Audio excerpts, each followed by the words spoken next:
Hi, everyone. My name is Frank. I'm a graduate student from Johns Hopkins in the Space Systems Engineering program.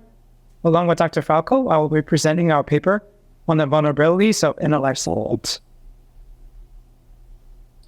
As a weird intro, inner-life satellites are space assets that have completed their primary mission. Due to their loss in commercial or scientific value, inner-life satellites are often left in place by operators for an extended period instead of being decommissioned in a timely manner to free up high-value orbits.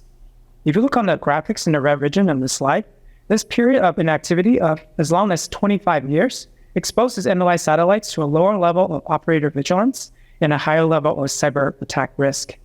Given inner-life satellites are often operational, several threat actors may seek to corrupt or disable these assets, potentially blocking high-value orbits.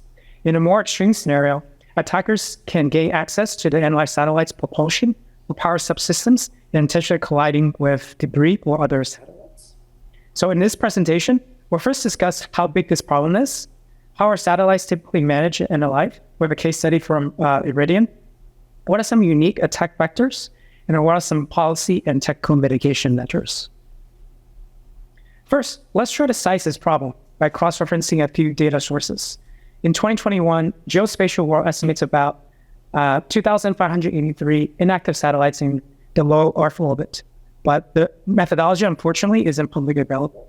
So in order to create a point of comparison, the Union of Concerned Scientists database estimates about 3,000 active satellites in their low Earth orbit. As seen in this plot in this slide, UT Austin's astrograph visually estimates about a 1-to-1 to 3-to-2 active satellites, shown in the orange dot in the plot, to inactive satellites, shown with the light blue dots. These two data sources estimate about 2,000 to 3,000 inactive LEO satellites, which falls within the Geospatial World's estimate that we mentioned. And projecting forward, BIS Research estimates over 43,000 satellites to be launched in the next 10 years into LEO globally. And if we assume a 5-year mission life, this could add 1,000 to 2,000 inactive satellites in the next 5 years. So in summary, there are currently about 2,000 to 3,000 inactive satellites in LEO, with that number increasing by up to 2x in the next 5 years. And while many of the inactive satellites today are older or depleted fuel tanks and no way to orbit quickly, the recent growth in LEO launches presents an emergent inner-life satellite challenge. Now, let's talk about how operators typically manage and deorbit inner-life satellites in LEO. So for LEO satellites that orbit less than 1,400 kilometers or less, inner-life satellites can be lowered into a decaying orbit at about 200 kilometers, which satellites eventually burn up in Earth's dense atmosphere. For LEO satellites at an orbit 1,400 kilometers or greater, they're raised to a graveyard orbit between 2,000 and 35,000 kilometers, essentially parking itself in permanent storage. So when satellites are either in their final decay orbit or graveyard orbit, best practices recommend placing satellites in passivity mode, depressurizing fuel tank and its batteries. NASA has set a maximum guideline of 25 years before an inner-life satellite has to start its deorbiting process, which is a long delay and presents an opportunity for attacks. Next, let's use a public case study that's trying to understand what actually happens at inner-life. In 2019, Iridium became the first company to deorbit a major constellation. During a conference in December of that year, Iridium announced that the company had placed its final satellite into passivity mode on a decay orbit. However, the conference paper in another space news source revealed that it took about 2 to 3 years between the end of service for the B1 constellation and the end of its deorbiting program. Iridium had used that extended time period to get approval for their deorbiting plan with external entities, including the Combined Space Operations Center and NASA. So while this is within NASA's 25-year deorbiting guideline, 2 to 3 years is a considerable time period for functional but deprioritized assets to remain in orbit. So for this presentation, we'll explore 2 unique attack vectors. First, threat actors can take advantage of the reduced staffing and priority at the inner life. The table you see on the right shows different staffing level throughout different phases of the mission. Inner life staffing is less than 40% versus the nominal mission phase, or even 10% versus the height of the mission. So while automation helps to manage inner life operations, reduced staffing does pose some operational challenges analyzing anomalies. Lower priority status can create a timing opportunity for attackers to target inner life satellites, while the organization is focusing on assets operating higher value missions. And also mission fatigue and staffing attrition can be vulnerable factors in a way. Second, when part of a constellation, the NLI satellites can have bigger implications. The Aerospace Corporation Spartan Framework discusses the attack of a space asset via crosslink of a compromised neighbor satellite. Similarly, if the operator failed to exclude an NLI satellite from the constellation crosslink, an attacker can first take command of the NLI satellite prior to compromising a primary space asset by sending malicious commands. Thus, this NLI vulnerability has bigger implication as the number of major constellations increase in the coming years. Now, let's discuss how we can mitigate some of the NLI satellite risk through policy. So since 2022, FCC has started to consider setting a 5-year deadline for deorbiting satellites, shortening NASA's previous guideline of 25 years.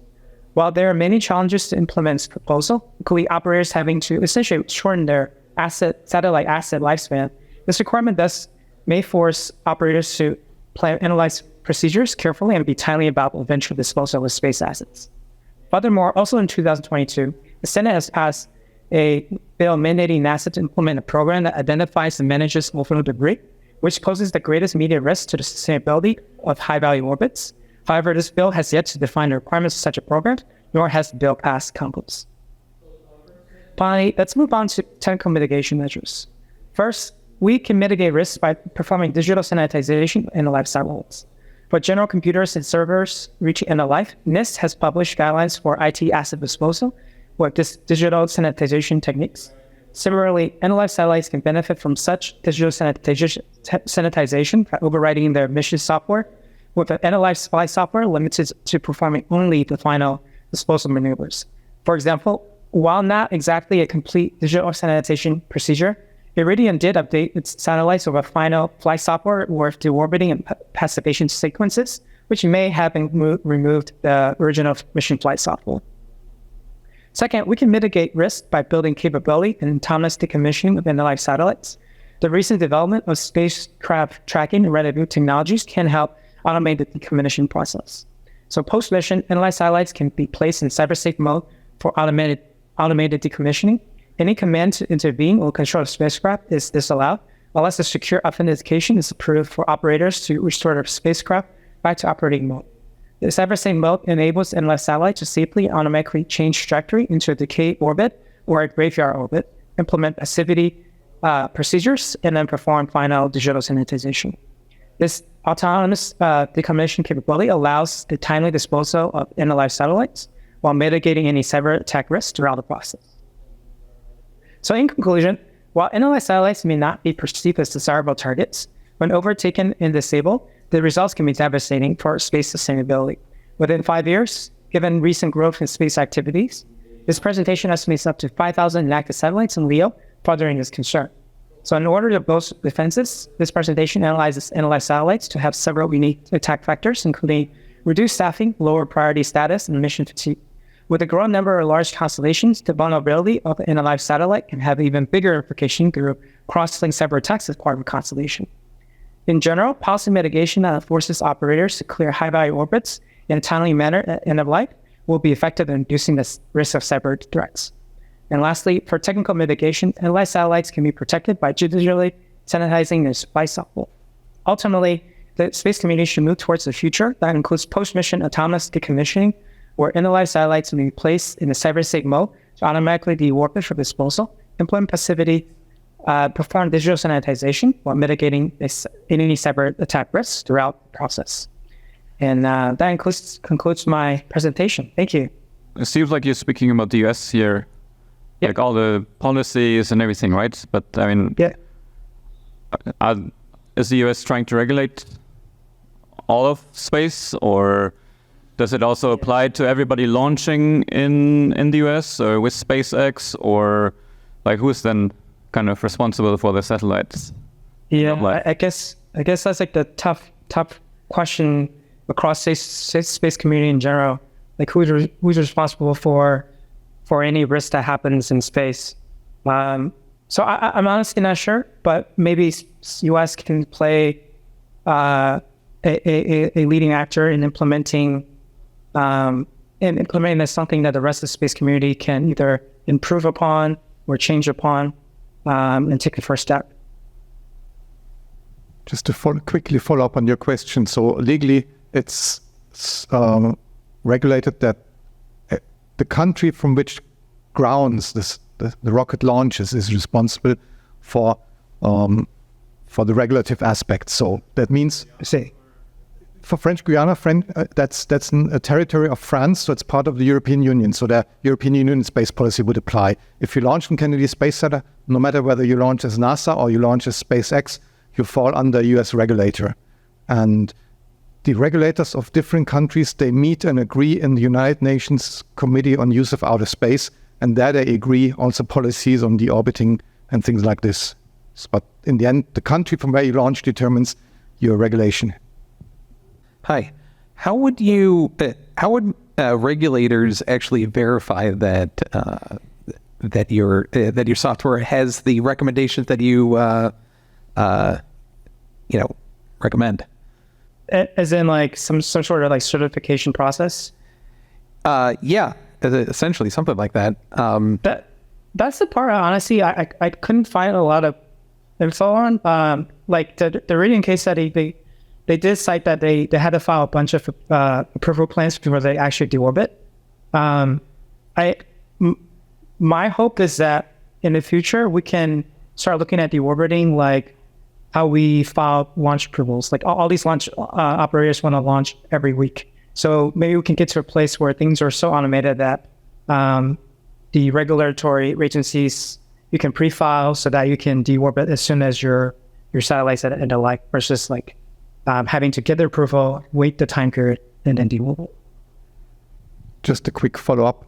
There was a couple of years ago, there was an Ask Me Anything session with Starlink engineers hosted on Reddit, and there was a comment that actually the FCC as the regulator pressed them really, really hard to provide evidence about the reliability of the deorbiting. So for example, you have to make sure that deorbiting really works, because otherwise you don't clear out your orbit. So there are rules like if one of your redundant computers fails on board, you immediately start the deorbit procedure, no matter whether that other computer is still healthy, because if that second one would also fail, the thing would never deorbit. So there's a lot of regulatory pressure on the reliability. And now again, as security researchers, you can pose the question, is this purely safety driven, and shouldn't we also consider an active, clever, malicious attacker that could actually try and undo that deorbit process? Yeah, good questions for next year maybe.